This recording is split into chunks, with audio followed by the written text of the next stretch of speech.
నమస్తే, welcome to news cafe. నేను రవి. ఈరోజు వివిధ దినపత్రికల్లో ప్రచురితమైన ప్రధాన అంశాలు, వాటిలో వచ్చినటువంటి కథనాలు, వాటిపై వివరణాత్మక విశ్లేషణ చూద్దాం. ముందుగా ఈరోజు దినపత్రికను చూస్తే ఆంధ్రజ్యోతి విషయానికి వస్తే ఏపీ ఆంధ్రప్రదేశ్లో ఉన్నటువంటి అంశాలని మనం చూద్దాం. డిజిటల్తో దోపిడీ ఇప్పటికే తేలింది 50 కోట్లు. సోషల్ సైకోలకు గత 5 ఏళ్లకు రాజ్య పోషణ అంటూ ఒక బ్యానర్ ఐటెంను అయితే ప్రచురించింది. ఇప్పటికి 50 కోట్లు అయితే మాత్రం తెలిస్తే విజిలెన్స్ పరిశీలనలో అక్రమాలు వెలుగులో వచ్చాయి. డిజిటల్ కార్పొరేషన్ కొల్లగొట్టి జీతాలు, రోత మీడియా ఐప్యాక్ల సిబ్బందికి, ఐ డ్రీమ్ ఓనర్ ఇంటి పనువాళ్లకు, రామ్ గోపాల్ వర్మ, సజ్జల భార్గవ్, దేవేంద్ర రెడ్డిలకు భారీగా చెల్లింపులంటూ ఒక అంశాన్ని అయితే మాత్రం ఈనాడులో చూడవచ్చు. ఇక డిప్యూటీ సీఎంతో సమావేశమైనటువంటి అంశాన్ని బ్యానర్ ఐటెంగా ప్రచురించింది. ఇక అమరావతి 2.0 పరుగులు, అభివృద్ధి పనులకు 11,000 కోట్ల రూపాయలు, కీలక ప్రాజెక్టులకు ఆర్థిక కేటాయింపులు ఆమోదం తెలిపిన సీఎం చంద్రబాబు, సీఎం అధ్యక్షన CRDA సమావేశం అంటూ మరో అంశాన్ని అయితే మాత్రం మనం ఆంధ్రజ్యోతిలో చూడవచ్చు. బియ్యం దొంగల భరతం పడదాం, అక్రమాల కట్టడిపై మంత్రివర్గ ఉపసంఘం, ఏపీ డిప్యూటీ సీఎంతో భేటీ, నిర్ణయాలు, అక్రమార్కులు వారికి సహకరించిన వారి వివరాలు ఇవ్వండి. కాకినాడ పోర్టు అధికారిక IPS ఉన్నతాధికారులకు సీఎం ఆదేశం. స్మగ్లింగ్ సీనియర్ IPSతో కమిటీ, స్మగ్లింగ్పై సీనియర్ IPS అధికారులతో కమిటీ వేశారు. వ్యవస్థీకృత నేరంగా బియ్యం అక్రమ రవాణా, ఎగుమతి చేసిన కీలక వ్యక్తులపై చర్యలు తీసుకోవాలి, వారి అక్రమాస్తులు కూడా స్వాధీనం చేసుకోవాలంటూ మనం ఆంధ్రజ్యోతిలో చూడవచ్చు.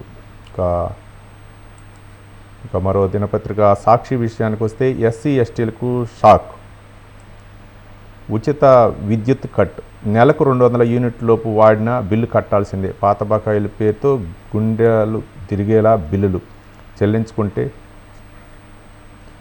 చెల్లించుకుంటే నిర్దాక్షిణ్యంగా మీటర్ల తొలగింపు, పైనుంచి ఆదేశాలు వచ్చాయి, కట్టాలంటూ సిబ్బంది ఒత్తిళ్లు, కారు చీకట్లో దళిత కాలనీలు, గిరిజన గ్రామాలు, ఉచిత విద్యుత్పై పేదల మొర ఆలకించని కూటమి సర్కార్, దళితులు గిరిజనులకు ఉచిత విద్యుత్ అందించిన వైఎస్ఆర్సీపీ అంటూ ఒక సాక్షి దినపత్రికలో అయితే మాత్రం ఒక బ్యానర్ ఐటమ్ వచ్చింది. ఇక రైతుల్ని రోడ్డున పడేశావు, ధాన్యం సేకరణలో వైఫల్యంపై సీఎం చంద్రబాబుపై వైసీపీ అధినేత జగన్ వ్యాఖ్యానించినటువంటి అంశాలని మనం ప్రధాన అంశంగా చూడవచ్చు. మద్దతు ధర కల్పించాలన్న కనీస ధ్యాస కూడా కూటమి సర్కార్కు లేదంటూ ఒక అంశాన్ని అయితే ప్రచురించింది. వర్షాలతో రైతులు పండించిన పంటంతా తడిసి ముద్దయింది, అయినా సరే ఈ ప్రభుత్వం మొద్దు నిద్ర వేయటం లేదు.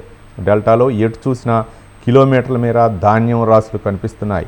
కొనే నాదుడు లేక అన్నదాతల ఆక్రందనలు వినిపించడం లేదా, తీవ్రంగా నష్టపోతే సాయం అందించని పాపాన పోలేదు.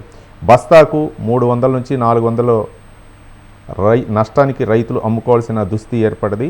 ఒక్కసారైనా సీఎం స్థాయిలో సమీక్ష చేసిన దాఖలాలు లేవంటూ ఏపీ మాజీ సీఎం వైసీపీ అధినేత జగన్ వ్యాఖ్యానించినటువంటి వ్యాఖ్యలను అయితే మాత్రం ప్రధాన అంశంగా మనం సాక్షిలో చూడవచ్చు. ఇక త్వరలో కులగణన జాబితాలు విడతల వారీగా SC ST BC కులాల జాబితాలు, తొలుత 4 వారాల్లోపు SC కులాలు జాబితా, సచివాలయాల్లో ప్రదర్శన, వాటిపై అభ్యంతరాల స్వీకరణ, అనంతరం అధికారిక ప్రకటన. ఆ తర్వాత SC BC ఇతర కేటగిరీ వివరాలు విడుదల, అధికారులకు ఏపీ సీఎం చంద్రబాబు దిశానిర్దేశం. ఇక బాబు స్క్రిప్ట్ బోల్తా, చంద్రబాబు డైరెక్షన్లోనే పవన్ నాదెండ్ల బియ్యం హైడ్రామా, ప్రభుత్వ వైఫల్యాలు తమ దోపిడీ అని కప్పిపుచ్చే ఎత్తుగడ చేస్తున్నట్టు వైసీపీ నాయకులు వ్యాఖ్యానించినటువంటి వ్యాఖ్యలను అయితే మాత్రం ప్రధానాంశంగా మనం సాక్షిలో చూడవచ్చు. ఇక తెలంగాణ విషయానికి వస్తే కులోన్మాదానికి మహిళా కానిస్టేబుల్ బలి, కులాంతర వివాహం చేసుకుందని అక్కపై తమ్ముడి కక్ష, స్కూటీపై వెళ్తుండగా కారుతో ఢీకొట్టి ఆపై కొడవలతో దాడి చేశారు, మెడ నరికి దారుణ హత్య, వివాహమైన 22 రోజులకే ఘోరం అంటూ ఒక అంశాన్ని చూడవచ్చు. వాజేడు SI ఆత్మహత్య, రిసార్ట్లో రివాల్వర్లతో కాల్చుకొని బలమన్నానికి పాల్పడ్డటువంటి అంశాన్ని కూడా మనం చూడవచ్చు. ఇక సర్పంచ్ ఎన్నికలకు సంక్రాంతి గంగిరెద్దుల్లా, కొన్ని రాజకీయ పార్టీలు ఓట్ల కోసం వస్తున్నాయి, 10 సంవత్సరాల్లో ఏమీ చేయని పార్టీలు 10 నెలల్లో కాంగ్రెస్ ప్రభుత్వాన్ని బదనాం చేస్తున్నాయంటూ సీఎం రేవంత్ రెడ్డి వ్యాఖ్యానించినటువంటి వ్యాఖ్యల్ని ప్రధానాంశంగా మనం ఆంధ్రజ్యోతిలో చూడవచ్చు. ఇక లేబర్ సెస్ పంపకానికి ఓకే, విభజన వివాదం, తెలుగు రాష్ట్రాల మధ్య కుదిరిన ఏకాభిప్రాయం, క్లాస్ 3-4 ఉద్యోగుల చేరికకు మరో 45 రోజులు, వాణిజ్య పనులు, ఎక్సైజ్ నిధుల వివాదాలు కొలిక్కి, విద్యుత్ బకాయిలు, షెడ్యూల్ 9పై రాని పరిష్కారం, విభజన సమస్యలపై CSల నేతృత్వంలో భేటీ, 15 అంశాలపై సుదీర్ఘ చర్చ, డ్రగ్స్పై సంయుక్త కమిటీ CSల సమావేశంలో వచ్చినటువంటి అంశాలని ప్రధాన అంశాలుగా ప్రచురించింది. ఇక మరో ఆసక్తికరమైన అంశం, జగన్పై కేసుల వివరాలన్నీ ఇవ్వండి, ఏ కోర్టులో ఏమి కేసులు ఉన్నాయో తెలపండి, విచారణ ఏ దశలో ఉందో పట్టికగా అందించండి, 2 వారాల్లో సమగ్ర అఫిడవిట్లు దాఖలు చేయండి, దర్యాప్తు సంస్థలకు సుప్రీంకోర్టు ఆదేశం, కేసుల విచారణలో జాప్యంపై అసహనం, తదుపరి విచారణ ఈ నెల 13కు వాయిదా. జగన్పై ఉన్నటువంటి అన్ని కేసులను కూడా వివరాలు ఇవ్వనండి సుప్రీంకోర్టు ఆదేశించినటువంటి అంశాలని మనం చూడవచ్చు. ఇక ఫిరాయింపులు, దబాయింపులు, బొకాయింపులు, వీటితోనే కాంగ్రెస్ ఏడాది పాలన మోసగించడం సీఎం రేవంత్ రెడ్డి నైజాం అంటూ హరీష్ రావు వ్యాఖ్యానించినటువంటి వ్యాఖ్యల్ని మరో అంశంగా మనం చూడవచ్చు.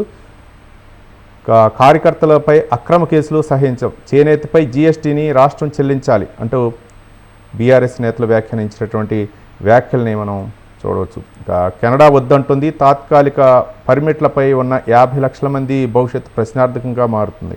మరోపక్క వచ్చే ఏడాదితో ముగియనున్న పర్మిట్ల గడువు, విద్యార్థుల గడువు పెంచుకునేందుకు ఛాన్స్ అంటూ మనం ఆంధ్రజ్యోతి దినపత్రికలో చూడవచ్చు. ఇక నమస్తే తెలంగాణ విషయానికి వస్తే, మాఫీ ఎవరికైంది, రుణమాఫీ పూర్తయిందన్న ప్రభుత్వ ప్రకటనపై రైతుల ఆక్రోశం, బ్యాంకులకు పరుగు, తమ సంగతి ఏంటని ప్రశ్న, 4వ జాబితాలను లేకపోవడంతో అసహనం, పలు చోట్ల వ్యవసాయ అధికారుల నిలదీత, 2 లక్షల పైన రుణం ఉన్నవారిలో అయోమయం నెలకొన్నటువంటి పరిస్థితి అని చెప్పేసి నమస్తే తెలంగాణలో మనం చూడవచ్చు. ఏడాది పాలన ఎడతెగని వేదన, ఫిరాయింపులు, దబాయింపులు, బొకాయింపులు అన్న హరీష్ రావు వ్యాఖ్యల్ని ప్రధానాంశంగా మనం నమస్తే తెలంగాణలో చూడవచ్చు. మొత్తానికి అటుపక్క ఆంధ్రప్రదేశ్లో జరిగినటువంటి విషయాలు, ఇటుపక్క తెలంగాణలో ఉన్నటువంటి విషయాలపైనే ప్రధాన దినపత్రికలు, అలాగే ప్రతిపక్ష నేతలు విమర్శలు, వీటన్నిటిపైనే మనం పేపర్లో చూడవచ్చు. ఇక ఆంధ్రప్రదేశ్